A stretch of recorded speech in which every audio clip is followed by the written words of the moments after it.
This video is brought to you by Dr. Kristen R. Bromley's Guitar Method Book Series and Online Music Academy. Hi, I'm Dr. Kristen Bromley. Welcome to my online academy. It's so great to be here helping you with learning to play the guitar. This is a Theory Thursday, so in this lesson we're going to work a little bit on fretboard theory. Now, in the last couple of lessons, we worked on using the major scale form, just a single octave of the major scale, just kind of our primary or regular form, or we could call it form 1. We looked at how we can play that on multiple strings, which I'm doing right here, and we looked at how we can shift up and down the neck with that form in multiple ways as well.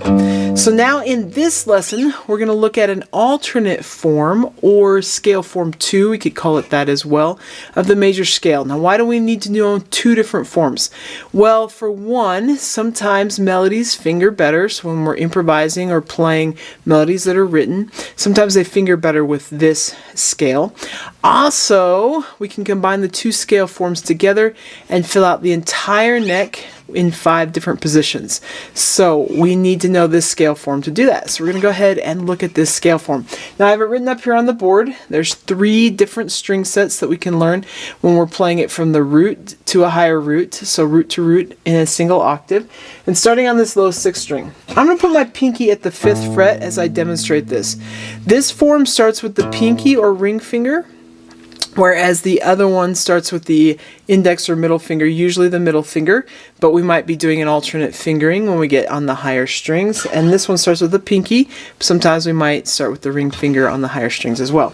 So I'm starting with my pinky right there on the 5th fret of the 6th string. Just one note there, and then on the next string I'm going to go index, ring, pinky, so 1, 3, 4, and then on the next string 1, 3, or index, ring, and then I'm going to shift down for index, middle. So again, pinky, index, ring, pinky, index, ring, shift down, index, middle, and then I can come back down. I got to shift up, and that's how it goes, just like I've got written up here on the board. So 4, 1, 3, 4, 1, 3, 1, 2. Because of that shift, that's the lowest position that I can play it in. And then of course, once we learn it in one position, we want to slide up. So now I'm at the 6th fret with my pinky, and I'm going to go 6th fret, 6th string, and play it from there in the key of B flat. So this is a B flat major scale.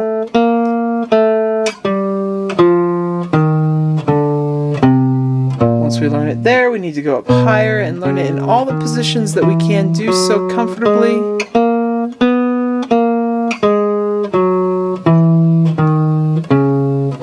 I can go up to the 8th fret, 8, 5, 7, 8, 5, 7, 4, 5. That's the fret names. I use the same fingerings as I play through this scale.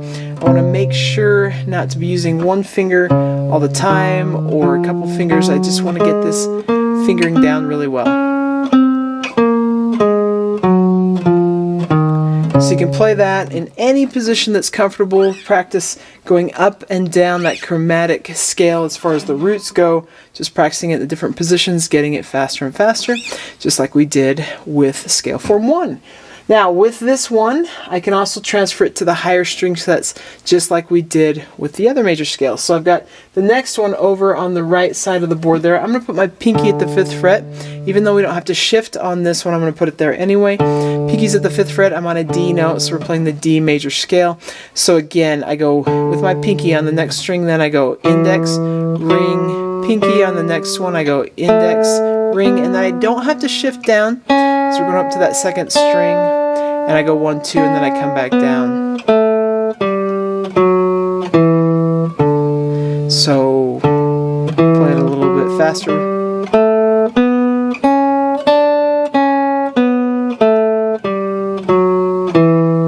Then I take it up to the next fret.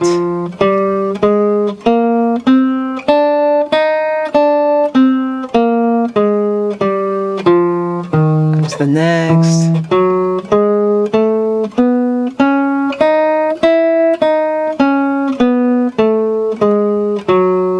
And so on and so forth. And then we have one other set of strings that we can do this one on. Because this is on 4 different strings, we only have 3 string sets to play, whereas with Form 1, we only used 3 strings to play it, so we had 4 string sets that we could learn. So with this final string set, if I go back, put my pinky at the G, at the 5th fret of the 4th string, I can play it from here. Now there's a slight difference in the fingering that we can do for this one. We have a couple choices, I'll show you. So you got the pinky, and then index, ring, pinky. If I wanted to continue to work with the same fingerings I've been using, I would have to shift up with my index at the 3rd fret, then my ring finger, and then shift back down for index and middle. What I usually do is alternatively use my middle finger and my pinky on that 2nd string. Depending on the melody I'm playing, I may do one versus the other, so it's good to learn both, but initially I usually play this one without the shift. I think it's a little bit easier. So that's with my pinky at the 5th fret. We can slide up and do pinky at the 6th.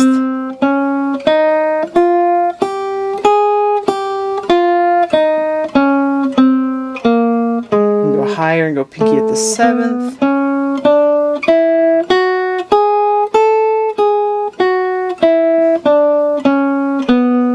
Pinky at the 8th.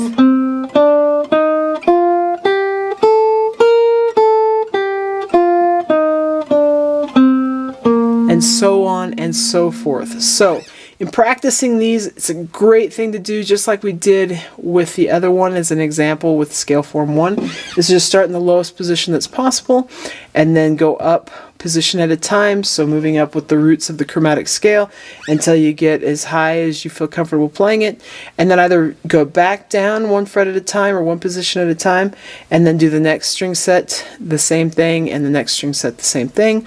Or you can also ascend up 1 string and descend down the next and then ascend up the other. Works great as a warm-up, and again, learning this major scale is going to help us unlock this fretboard. In the next lesson, we're going to look at how to combine scale form 1 and scale form 2 to create and to find, I should say, to create a positional form, so to find all the notes in a given position. There's 5 different positions that will link the entire fretboard together so we can play all the notes that are possible with these 2 scales combined across the entire fretboard, which is awesome. So I'll see you in that next Theory Thursday lesson. Of course, on Saturdays we have mini course lessons coming out. Right now it's a mini course on flat picking, improvisation and flat picking, and on Tuesdays, Technique Tuesday, so we get some technique tidbits there. So lots of things to look forward to, and lots of things already on the channel. Hundreds of lessons already on the channel. So have fun playing the guitar, check things out, take care, and we'll see you again. If you found this video helpful, please hit the like button and subscribe to the channel. For more in-depth lessons and to progress through a free guitar course, check out my Guitar 101 series on YouTube and my guitar method books, which all come with access to hours of in-depth video lessons. You can find more information about me and my products at KristenBromley.com. Take care.